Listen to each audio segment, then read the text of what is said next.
Hello, I'm Tommy Moore from the Bartitsu Lab, and in this particular video we're going to be looking at William Fairbairn's Chinese connection. Now, a lot of you will know William Fairbairn as essentially the great granddaddy of modern combatives as we know it and see it today.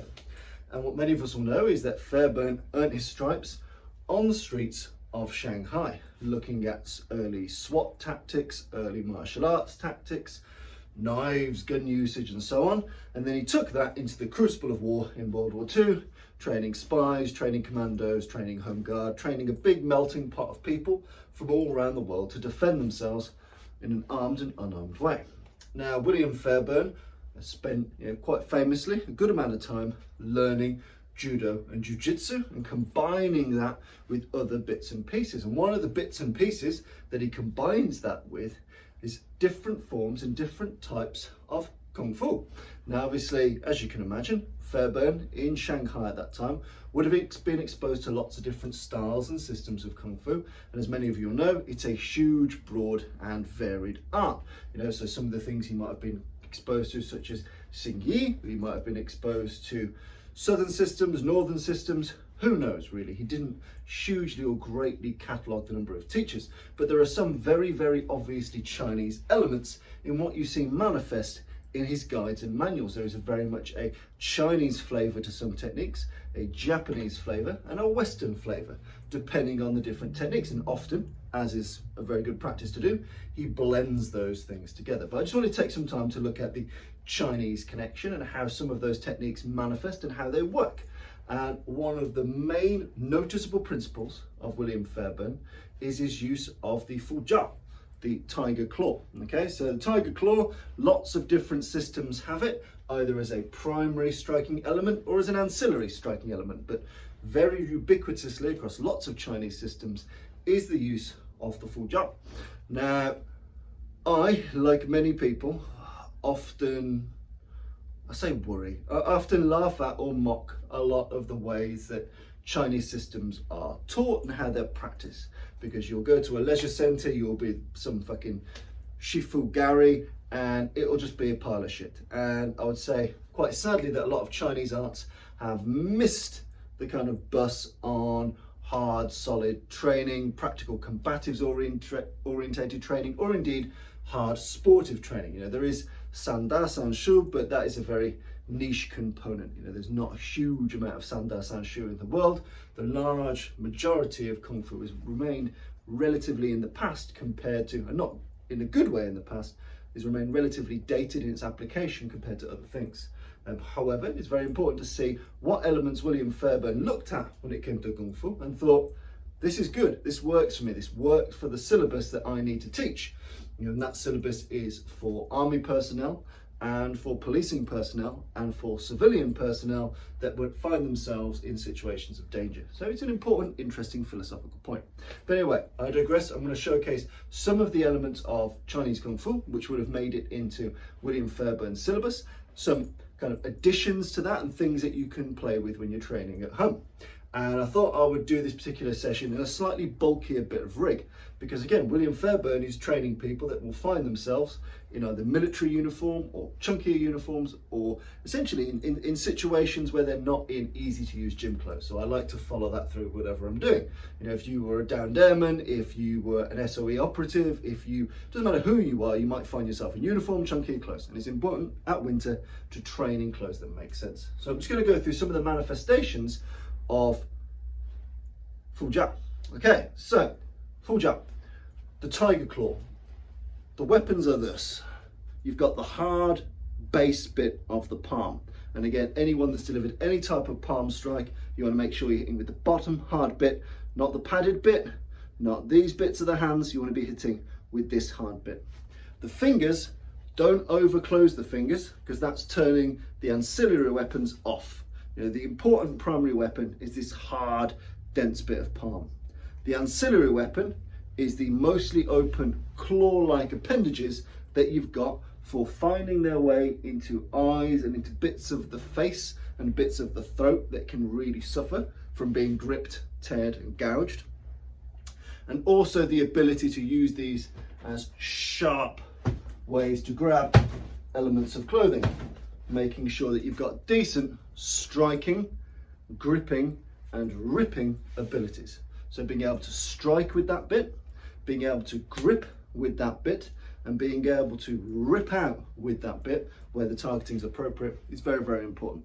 So we're just going to go through some of the types of fu jiao and how they could work for you. So first one is the relatively simple, straightforward, almost like you're holding a melon or a grapefruit or a shot put, and you're essentially feeding this directly into the opponent's face. So in this instance, a lot of the mechanics are like a right cross, okay? It's important to note that with all of the fu jiao techniques, they're simple because they have to be. Most humans understand the notion of pulling and pushing. We pull and push things all day, every day. Not at all to do with combat, but we're very used to the idea of pulling and pushing. So the notion of the fu jiao, the tiger claw, is very, very useful for people because it's hardwired into the brain. We know what a push should feel like and how to put a bit of weight into it, to hold back a door or to push open a door which is stiff.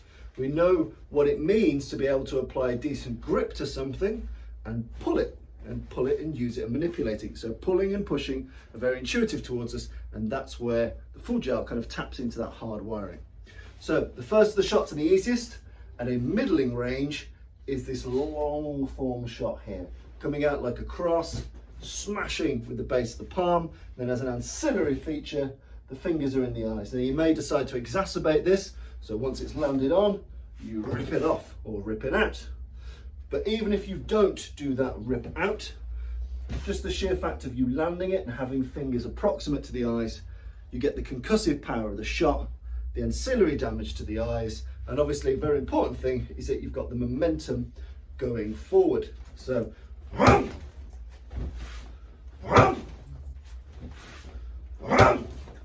you're throwing your weight, your body, your impetus into the shot, making sure you use the weaponized bit first. Another iteration of the fu jiao you've got is a more slapping orientated. So from front on, the longer range fu jiao, all the mechanics of a cross, hip, shoulder, foot. Secondary is more of a slapping format, like so. So we throw this like we would a left or a right hook. Again, we're using the hard bony bit of the palm. What we do open up here is this thumb getting its way into the eye. The fingers now are behind the jawbone, so they can be grabbing bits of jawbone, bits of ear, bits of hair.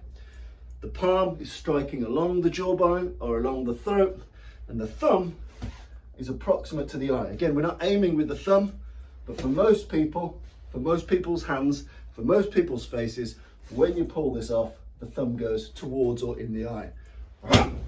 And again, it's halfway between a slap and a hook. You want to be making sure you turn your hip, turn your shoulder, turn your feet.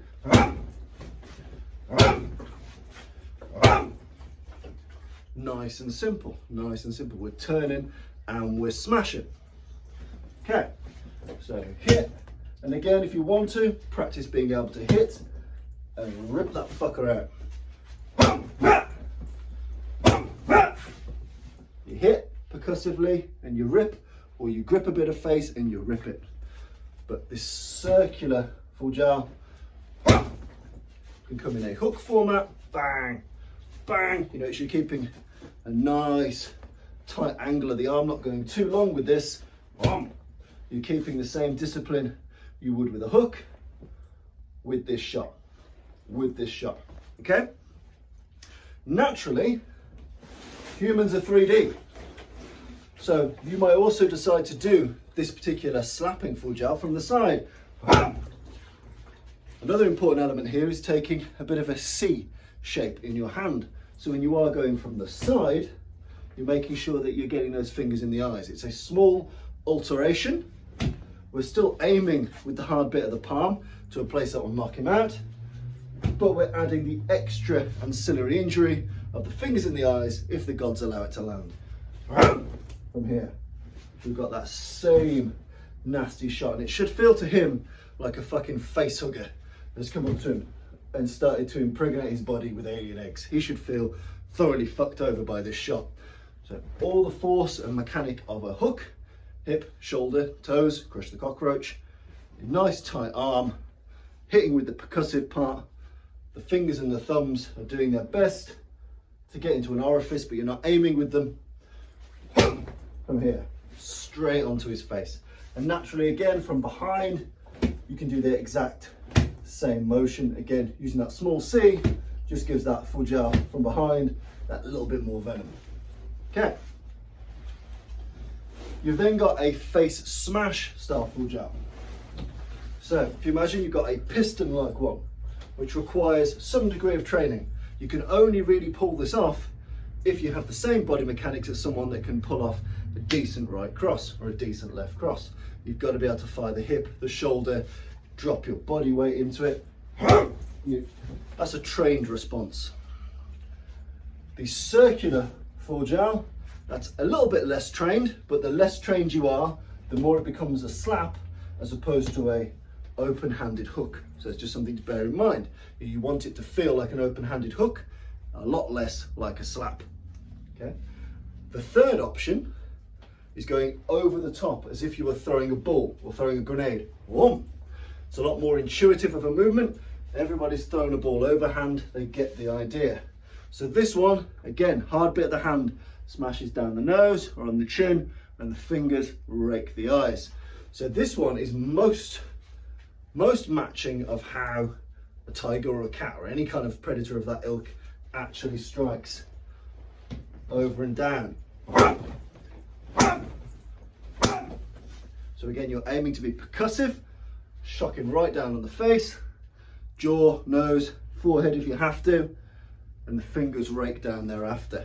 And again, making sure that you don't just drop it down, but then it comes back. So if you've ever been woken up by an annoying cat, this kind of motion, they don't do big circles, they do this.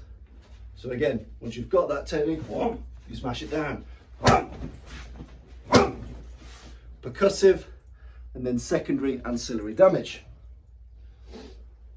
Another option you may wish to consider, which is a lot rarer than the others, but I really like it, is the use of the double Fujiao.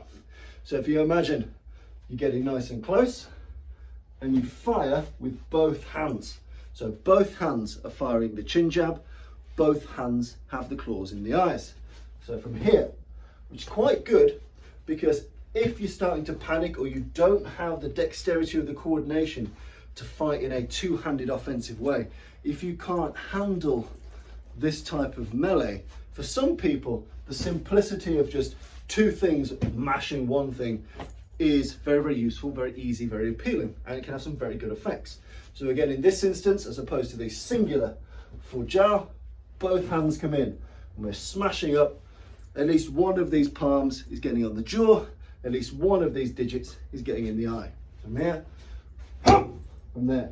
The important thing is you're driving your body weight into the opponent. You're not going backwards, you're not Frankensteining. Both hands up here, either side of the jaw.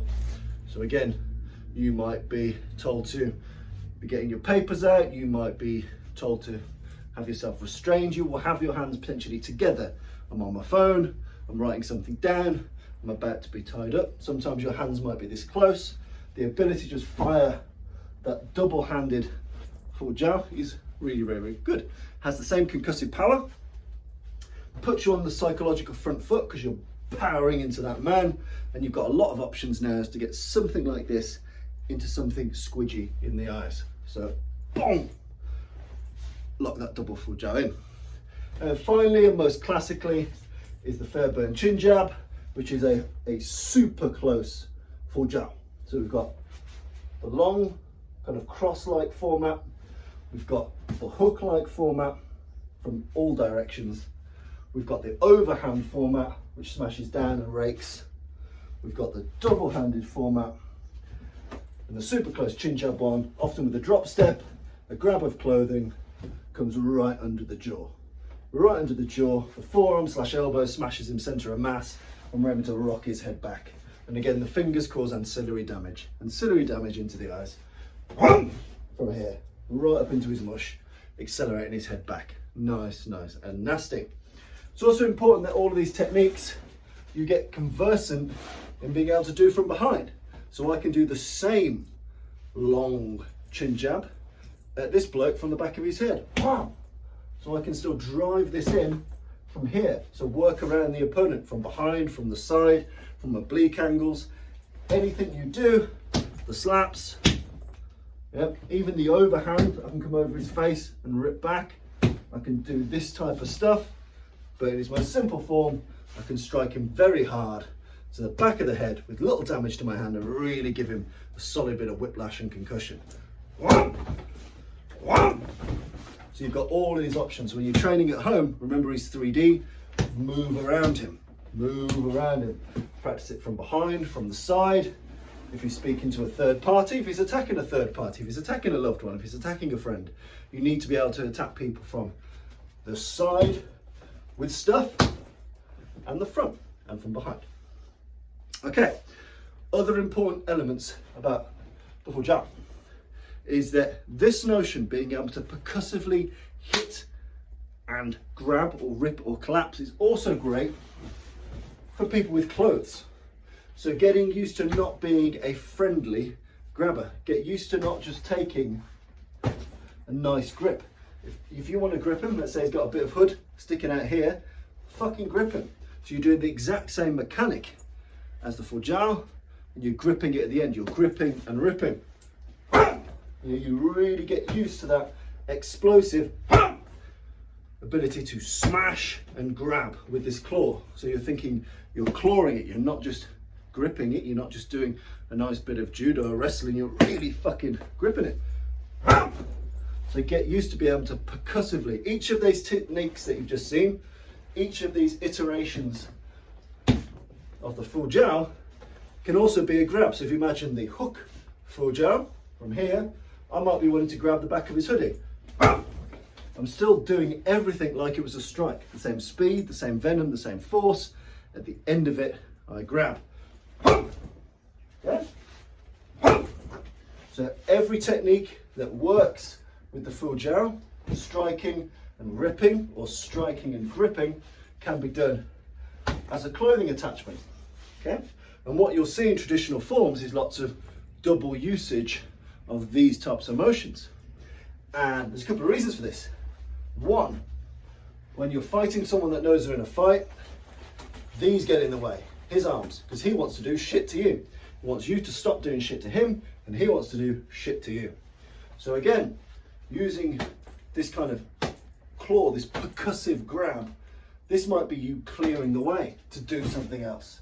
So again, if you're grappling, you're wrestling, he's striking, whatever you're doing, you're taking his shit out the game, whether he's grabbed you, whether he's not quite grabbed you, whether his arms are just defending, whatever the fuck they're doing, you grip. You grip, you rip, and you move. So again, it's very important to be able to percussively grip and move. As soon as you grip, you rip. As soon as you grip, you rip. Whether it's you've hit his face and you've ripped out a bit of eye, you've damaged him, or whether you've gripped his coat, you still want to rip because you want to move the fucker. You want to move him from front arm to side arm so that you can do worse shit to him. So again, the ability to hit, grip and rip is ubiquitous to striking your face, grabbing clothes effectively, and doing your game plan, delivering what you want to do. And as I said, it's very simple and intuitive because we push and we pull every day. Our hands are strong, our digits are strong. You know, we've become weak people with strong fingers. We're texting all day, we're typing all day, we're doing stuff. Our fingers are Olympic athletes at moving compared to most of our bodies. So again, the fingers are strong, the fingers are good, you can make them stronger, but being able to push violently and pull violently is fundamental to Fairburn style combatives, and is also fundamental to how the Tiger Claw can help you achieve those results, which is very, very useful. So being able to hit, grip and rip, whether it's a bit of his body or a bit of his clothes, very important because you're always looking for a better position. Yeah. And also if you're looking to flank aggressively, you know, I'm still hitting, gripping and ripping. So if I want to move this dickhead out of the way and I want to get over there, I'm still doing the Fujiao. I'm still smashing, gripping and moving. And getting out of dodge, whether I'm grabbing his bit of elbow, bit of jacket, whatever I'm doing, I'm using the double Fujiao, a bit like we did at the front, and ripping out. Now we're smashing it in from the side to move him or turn him, or to rake things out of the way. So if he's covering, we just grip it and rip it, gripping and ripping, gripping and ripping. Fundamental element of the Chinese connection to William Fairburn.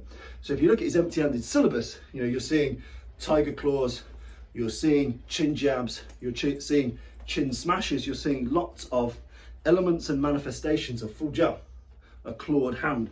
You are seeing knife hand, which is pretty ubiquitous to both Japanese and Chinese martial arts, but the use of the Fu Jiao, whilst you see it as a Goshiken in Jiu-Jitsu, it's much more commonly associated to Chinese martial arts, and it certainly has its place when hitting these maxillofacial regions, bits of the throat, you know, applying that Fu Jiao here, hit, grip, fucking rip it.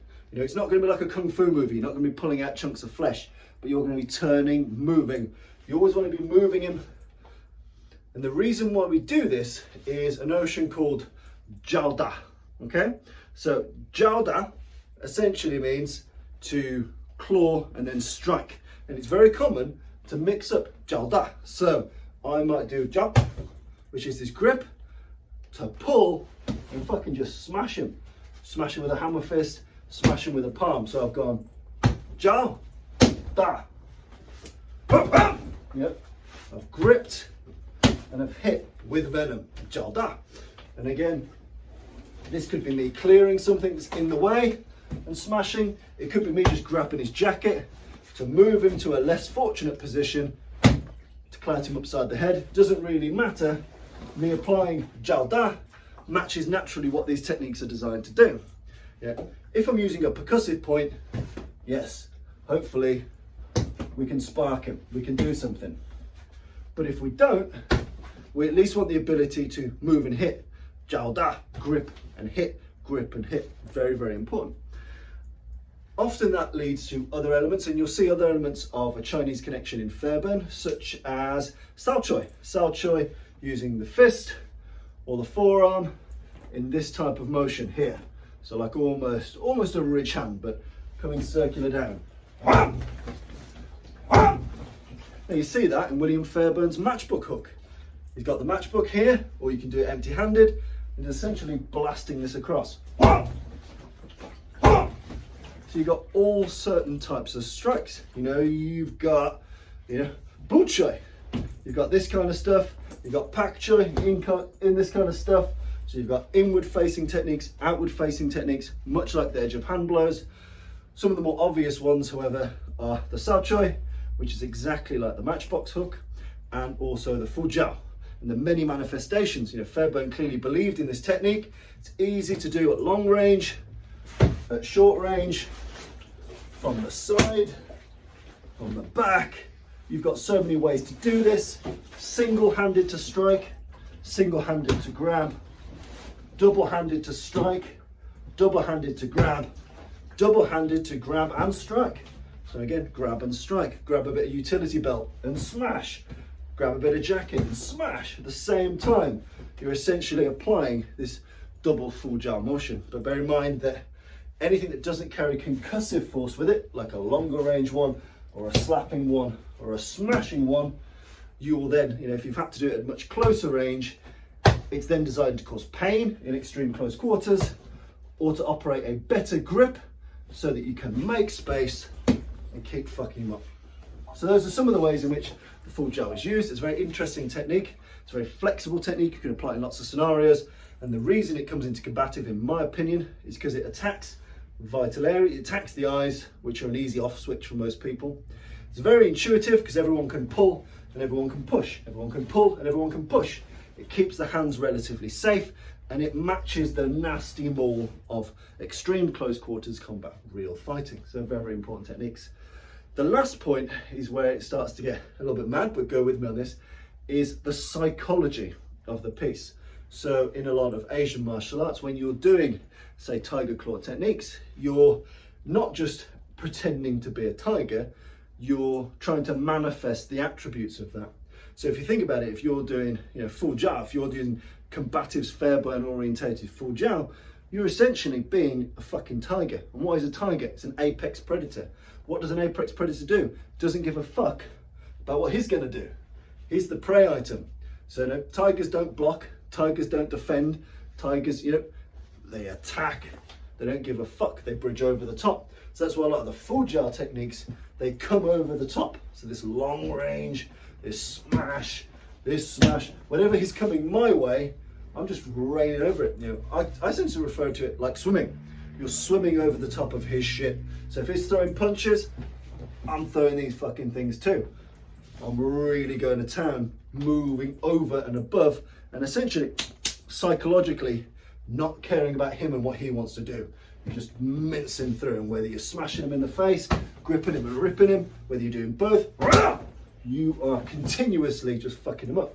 And you'll see that manifest in things like Urban Combatives eye blitz, you know, when they're going over the top, like, it's the exact same shit with the Fujiao. You are disrupting his game plan because you are becoming predatory. You are just blitzing through that motherfucker with your Fujiao style techniques. And a part of that is you manifesting the attributes of that particular animal. Now you'll notice that when tigers are fucking shit up and they're ploughing and they're smashing and they're ripping and they're tearing, they're continually moving, and they finally kill stuff by biting it hard on the back of the neck. They're always moving around to the least defensible part of the human. If you imagine him as a prey item, if he was an animal, he'd have horns. And even if I'm a very strong animal, don't want those horns in me. Eventually, you want to be moving around to fucking him up from the back. And it's the exact same with the Fujiao. You know, I really want to be causing carnage, and if I can end it here, I can. But if I don't, I apply that ballistic Fujiao, get the fuck behind him, and obviously your equivalent of biting his neck and killing him is fucking strangling that bastard, raking him to the ground, dropping him to the ground. You know, you want to use this to explosively enter, cause damage, pain, carnage as much as you can. But never forget, we're always moving, flanking, ripping, tearing to get to a point where he can't fight me and I can destroy him or get gone. Obviously, one of the options being get gone, but you're always moving around him. Once you've caused that damage, if you can, get to somewhere that allows you to do more final, nasty, horrible stuff. Those are some of the things. So really, it's not so much physiological when you're thinking about the Fujiao and you're putting that into your Fairburn or World War II combatives mix. It's also about the psychological, how you're manifesting the attributes of that particular animal, the striking, the gripping, the ripping, the tearing, the seizing. How are you doing that in an explosive, asymmetric way? It's always your turn. You're the predator. You're the apex predator. You're smashing through him. You know, you're moving him, you're ripping him, you're attacking him, you're always moving around to his most vulnerable point behind him. And if you can't get around him, then you're going to keep mauling him, smashing him, causing him damage. These are really important things. And it also behoves, you know, it matches some of the things that a lot of modern day combative authors are talking about. So Rory Miller, in one of the Joe Saunders podcasts, talked about one of his exercises being having his students make up an animal style. You know, so you have an exercise and be like, right, you fight like X, fight like Y. It's to get people tuned into the notion of take away that excess humanity that you might have. How do you manifest a certain psychological standpoint? How do you manifest the idea that you're an apex predator? No matter what he throws at you, you're going to wade through it, you're going to smash him, you're going to rip him, you're going to tear him. You know, to do that, one of the tools, as used by Rory Miller and previously by William Fairburn, and the use of Chinese martial arts, is manifesting the attributes of that animal, just burning that into your mind a little bit, sinking back a few genetic generations into something a bit more predatory than you are today. How do you manifest it? How do you use it? But outside all of that, the important thing is, whilst we do sometimes take the piss out of those types of arts, there are things that we can readily take with us that previous very successful combative instructors have taken with them, such as William Fairburn, and there is great utility and flexibility in the Fujiao because we've got the ability to grapple, rip, tear, seize, smash at close range, very close range, even at longer range. If he pushes me, I just launch off like that. I've put something nasty in his way, so I might go long range with the Fujiao, extreme close range, get a rip, do it again. So you can flow through, play with it, be experimental, but the main point is always be attacking, always be predatory, hit, grip and rip, and keep moving your way through to a more vulnerable area with one hand or both hands. Become an ambidextrous person when using these Fujiao style techniques. Hope you found that useful. Cheers.